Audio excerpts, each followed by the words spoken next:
The person behind the camera, or the person who gets to choose which photos get published, that person holds a lot of power. Here's some proof. There's this trend going around on TikTok where a wife shows the kinds of pictures that she takes of her husband. These pictures are cool, they're beautiful, and they do a very good job of making the woman's husband look quite good. Then the trend turns when the woman shows the pictures that her husband takes of her. They are awkward and awful, and photos that she would prefer never see the light of day.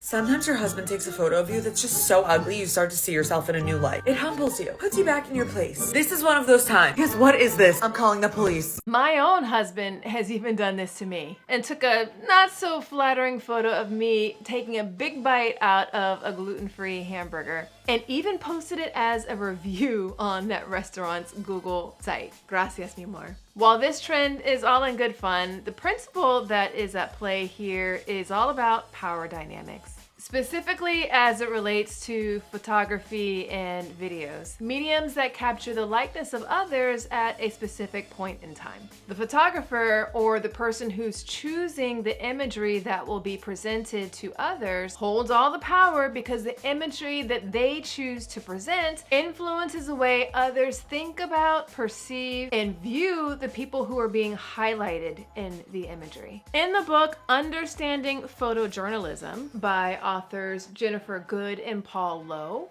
they highlight a very important point that is critical for you to understand. But before we get into that, and what they have to say is super insightful and juicy, just want to remind you, I'm Sonia Thompson, an inclusive marketing coach and strategist, and I help brands attract and retain a bigger, more diverse, and fiercely loyal customer base. So here's what those authors had to say. In our work teaching photojournalism students, one of the most important principles we try to communicate, and often one of the hardest for them to appreciate, is that one way or another, a photographer's political views will always manifest themselves in the aesthetic choices they make.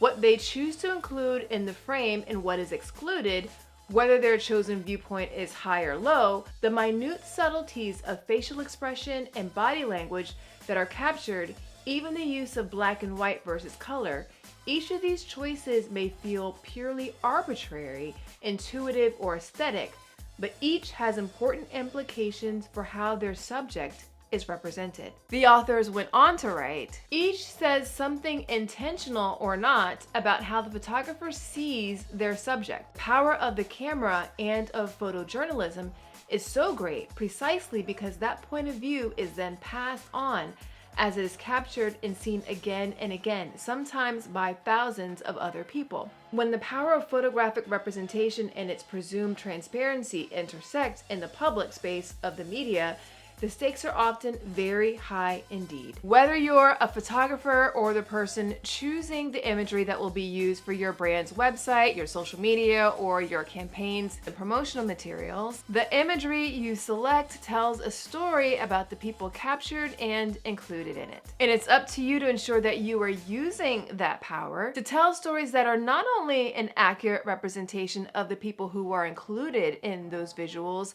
but of the communities of which those people are a part of as well. One of the ways to do that is to focus on the power dynamics that are at play in the imagery that you are selecting. What are power dynamics exactly? Now, to understand the power dynamics in imagery, it is helpful to understand the components of power.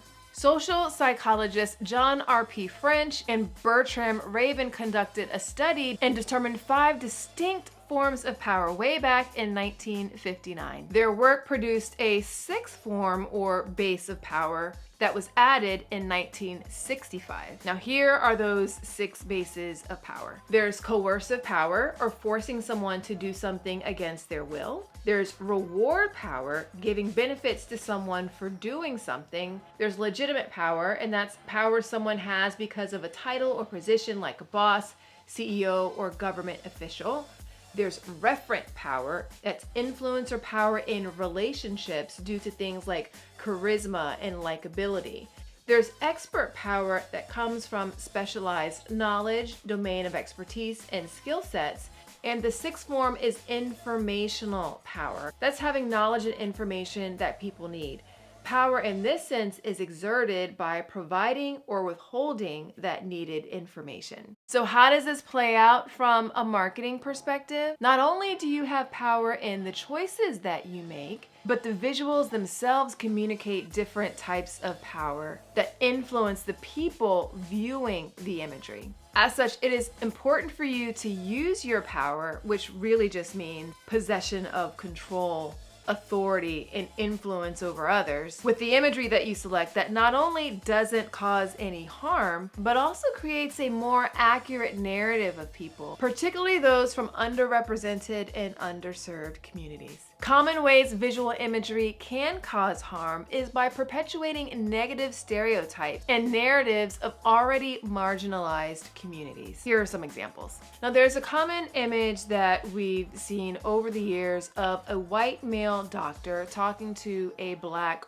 woman patient. In this instance, the person in the image with the power, and in this case, it's expert power, or perhaps even legitimate power, is the white male doctor. While this could actually be a real scenario, do we need to continue to feed the narrative with our brand imagery that white males have more power than a black woman or other women of color? Food for thought. Okay. Here's another one. A male doctor and a female nurse, or a male CEO or boss and a woman subordinate or executive assistant. Their race and ethnicity in this instance is irrelevant because from a gender standpoint, we are quite frankly used to seeing power dynamics where the male has more power than a female. Now, in the example that I've showed, this is both expert and legitimate power, but we're commonly used to seeing power dynamics where men have more power than women. So, as a brand, ask yourself, do you need to continue to feed that perspective with your visual imagery? All right, here's another one for you to consider. In showcasing a group of friends in a group, or just a group of people, whether they're co-workers or a group of experts, or maybe even speakers at a conference, do we kind of see the person who is the main character or the leader of this group exercising referent power? Do we see this person as someone who often has a larger body type, or perhaps even a person with a disability? Or are they always skinny, cisgendered, and able-bodied? If it's the latter, as a brand, do you want to continue to feed this narrative that skinny, cisgendered, and able-bodied people are the ones with the power that everyone flocks to?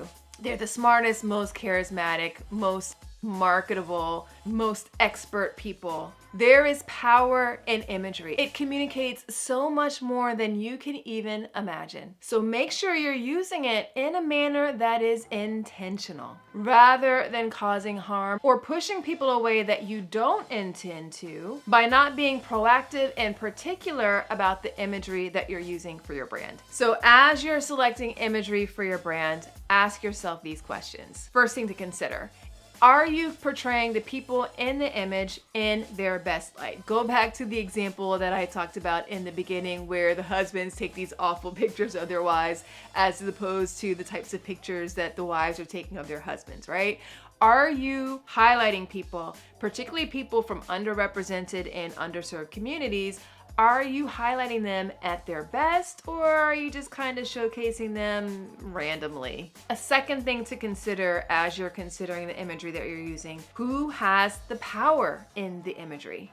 Are you perpetuating a power dynamic that upholds a narrative that exists, or creating a narrative that you would more like to see, or is a more accurate representation of reality. Then follow that question with another one. Ask yourself, is my brand okay with communicating this power dynamic or this narrative? Another thing to consider is your library of imagery. When you're looking at everything together, what is the overall story of the power dynamics you are communicating? For instance, does your imagery skew one way in terms of power dynamics by gender, or is power diversified by gender? Does one race or ethnicity have more power than others in the imagery that you publish? Or as a whole, is the power diversified? It's important to focus your gaze on both a micro level on each visual or image, as well as at the macro level in terms of your full body of work of your imagery, based upon the specific identities you want to make feel like they belong with your brand. Then assess how well various identities are presented from a power perspective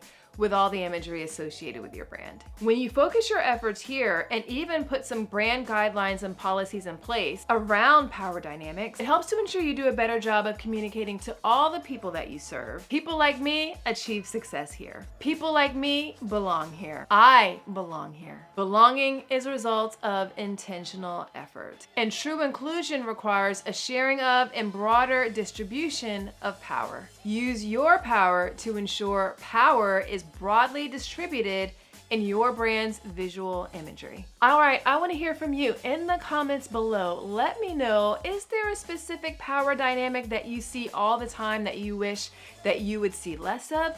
Or is there a specific power dynamic and imagery that you wish you saw more of? Let's go ahead and have a conversation and let marketers and brand leaders know what it is that we want to see and what we want to see less of. That's it for today. If you like this episode, I would so appreciate it if you would give it a like and subscribe to the channel so you can be in the know whenever there's a new video, so you can be in the know on what you need to do to attract and retain a bigger, more diverse, and fiercely loyal customer base. Until next time, remember, everyone deserves to have a place where they belong.